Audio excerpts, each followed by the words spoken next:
جب باہر آئی تو میرا شوہر کہنے لگا تو اتنی اب اتنی تو تیز ہو گئی ہے اور تو اتنی خود مختار ہو گئی ہے، میرے بغیر پوچھے مال خرچ کرے گی، جا تجھے 3 طلاقیں۔ کہتی میں بالدار اور وزادار باپ کی بیٹی تھی، طلاق لے کے گھر آئی تو میرا باپ ٹوٹ گیا، چارپائی پہ چلا گیا۔ اوہو یہ کیا بن گیا؟ کہتی بڑی تکلیف رہی۔ 1-2 سال کے بعد میرے ابا نے میری شادی کر دی۔ اب جس شوہر کے پاس گئی وہ بڑا نیک تھا، پرہیزگار تھا، اللہ نے بہترین صلہ دیا۔ کہتی چھت پہ بیٹھی تھی، دروازے پہ فقیر آیا، میں نے شوہر سے کہا کچھ دے دوں؟ کہنے لگا 5 نہ دینا، 15 دینا، 20 دینا، میں فقیر ہوں، میں نے فقر سے دولت دیکھی ہے، اسے خالی نہ لوٹانا۔ کہتی ہے کہ میں نیچے گئی اور جب میں نے اس کی طرف دینار بڑھائے تو میری چیخ نکلی، پیسے پھینک کے میں بے ہوش ہو کے گری۔ میرا شوہر نے آ کے اٹھایا، اندر لے گیا، پانی منہ پہ چھڑکا، کہنے لگا تجھے کیا ہوا؟ کہنے لگی یہ جو مانگنے آیا یہ میرا پہلا شوہر تھا، وہی تھا جو کہتا تھا کہ تو 5 دینار دے آئیے جا، تجھے 3 طلاقیں۔ پڑھو نا حدیث پاک، میرے نبی پاک علیہ السلام نے فرمایا ایک بندہ گنجا تھا، گنجا، کوئی ترتیب آگے پیچھے ہو جائے تو مفہوم کے لحاظ سے، لیکن میں مفہوم اس کا واضح کرتا ہوں۔ ایک گنجا تھا، کوئی شے نہیں تھی، سر پہ بال بھی نہیں تھے، رویا کرتا تھا۔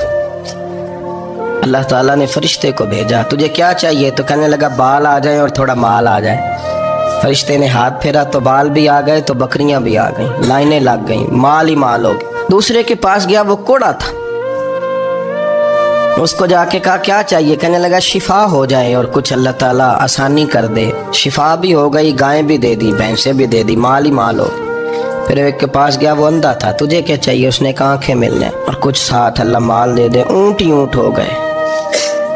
جب بڑا نواز دیا تو پھر مالک نے امتحان لینے کا ارادہ کیا، یاری تیری سونا ہے پر آزمائشاں بھی تیریاں اگ، آزمائشاں تیریاں، صحیح کہہ رہا ہوں، آزمائشاں تیریاں، یاری تیری سونا ہے پر آزمائشاں تیریاں، اے سونا پرکھیا جامدائی پہلو نہ لگاں دے لگ۔ اللہ نے فرمایا آزمائش کرو۔ سب سے پہلے گنجے کے پاس آئے، اسے کہا اللہ کے رستے میں کچھ دیکھنے لگا، میرے خرچے ہی بڑے، دیکھو تو صحیح کتنی مشکل میں وقت گزارتا ہوں، حال ہی کوئی نہیں۔ تو اس نے کہا میں نے تو سنا ہے تو گنجا اور بھوکا ننگا تھا۔ کہنے لگا میں تو جدی پشتی رئیس اعظم ہوں، تو یہ کس پاگل نے کہا ہے بھاگ جا؟ اس نے کہا اچھا جیسے تو تھا ویسے ہی ہو جائے۔ کھیت کھلیان اجڑ گئے، پھر سے گنجا ہو گیا۔ حضور علیہ السلام فرمانے لگے، پھر وہ اس کے پاس گیا جو کوڑا تھا، اسے کہا کچھ دے، کہنے لگا خرچے ہی بڑے۔ اب پوچھ لیں کسی امیر آدمی سے، کہے گا چکی کے نیچے ہاتھ ہے میرا، میرے سے زیادہ تو پریشان بندہ ہی کوئی نہیں، کیا بتاؤں آپ کو، اتنا ٹیکس ہے، اتنا جرمانہ ہے، فلانی شے، بڑا کچھ گنواتے ہیں لوگ۔ اس نے کہا میں نے تو سنا تو پہلے کوڑا تھا۔ اس نے کہا اچھا دوڑ جا، میں تو رئیس اعظم ہوں، دادا بھی پردادا بھی اور ساری نسل ہی۔ اس نے کہا اچھا جیسے تو تھا ویسے ہی ہو جائے۔ پھر وہ گیا اندھے کے پاس اور جا کے کہا اللہ کے نام پہ کچھ دے۔ تو کہنے لگا رب کے نام پہ؟ یہ کھڑے ہیں اونٹ، جتنے تیرے دل کرے لے جا۔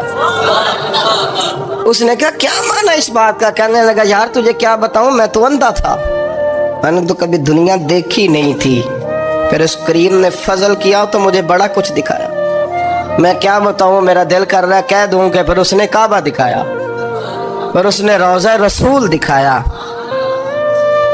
پھر اس نے ریاض الجنہ کے سجدے دکھائے، پھر اس نے اپنے محبوب کے دروازے کی رونقیں دکھائیں، اس نے بڑا کچھ دیا، اس نے بڑا نوازا۔ میرے پاس تو شاید میں بدکار پرانا خادم، کسے در ملی نہ ٹوئی، ایت واصف یار نے نظر جو کی تھی پھر واصف ہی ہوئی، یہ تو اس کا کرم ہوا۔ تو یہ وہ کہنے لگا تو اللہ کے نام پہ جان مانگ، میں وہ بھی دینے کو تیار، میرے پاس تو شے کوئی نہیں تھی، مجھے تو اپنا پتہ ہے، میں تو کوئی شے نہیں تھا، کچھ نہیں تھا میرے پاس، یہ تو ان کا کرم ہے کہ رخ ان کا ادھر ہے، اور مختصر سی میری کہانی ہے، یہ جو بھی ہے ان کی مہربانی ہے۔ تو وہ کہنے لگا میں بھی کچھ لینے نہیں آیا تھا، تیری آزمائش ہی کرنے آیا تھا، تیری عزتیں بھی سلامت رہیں گی، تیرا مال بھی سلامت رہے گا، تیری شفا بھی۔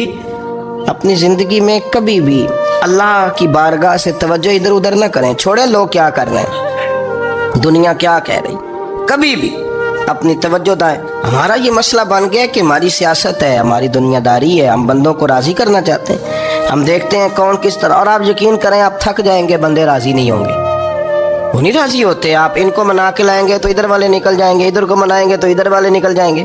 اس چکر سے باہر آئیں, اس رب کو راضی کریں جو فرماتا ہے ان الذین آمنوا وعملوا الصالحات سیجعل لهم الرحمن ودا. فرمایا تو ایمان لانے کے بعد نیک عمل کر, میں لوگوں کے دلوں میں تیری محبت پیدا کر دوں گا. رحمان لوگوں کے دلوں میں محبت ڈال دے گا, اللہ لوگوں کے دلوں میں. اپنی نظر ہمیشہ اپنے رب پہ رکھیں. اتنی لمبی چوڑی دنیا داروں سے امیدیں نہ وابستہ کریں. میں نے دیکھا ہے لوگ کاسا لیسی کرتے ہیں, کبھی اس کے دروازے پہ کبھی اس کے دروازے پہ. ان چکروں سے باہر آئیں اور اپنے رب کی بارگاہ کی طرف توجہ کریں. استغفار شوق سے پڑھا کریں, اور اکیلے میں نا, اکیلے میں. حضرت رئیس المتکلمین مولانا نقی علی خان صاحب رحمۃ اللہ نے لکھا ہے کہ فرعون 500 سال حکومت کر گیا. یہاں تو 5 سال کی حکومت کی پیر لڑکھڑاتے ہیں, 500 سال. فرماتے اصل وجہ یہ تھی کہ دنیا جب سو جاتی تھی نا تو اوپر چادر لے کے تو مصلے پہ بیٹھ جاتا تھا اور ہاتھ باندھ کے کہتا تھا رب تو ہی ہے, میرا پردہ نہ کھولنا, مالک تو ہی ہے, کرم نوازی کرنا, میری پکڑ نہ کرنا. وہ بےمان ہو کے اگر 500 سال ہاتھ باندھے تو گزارا کر لیتا ہے, تو ایماندار ہے.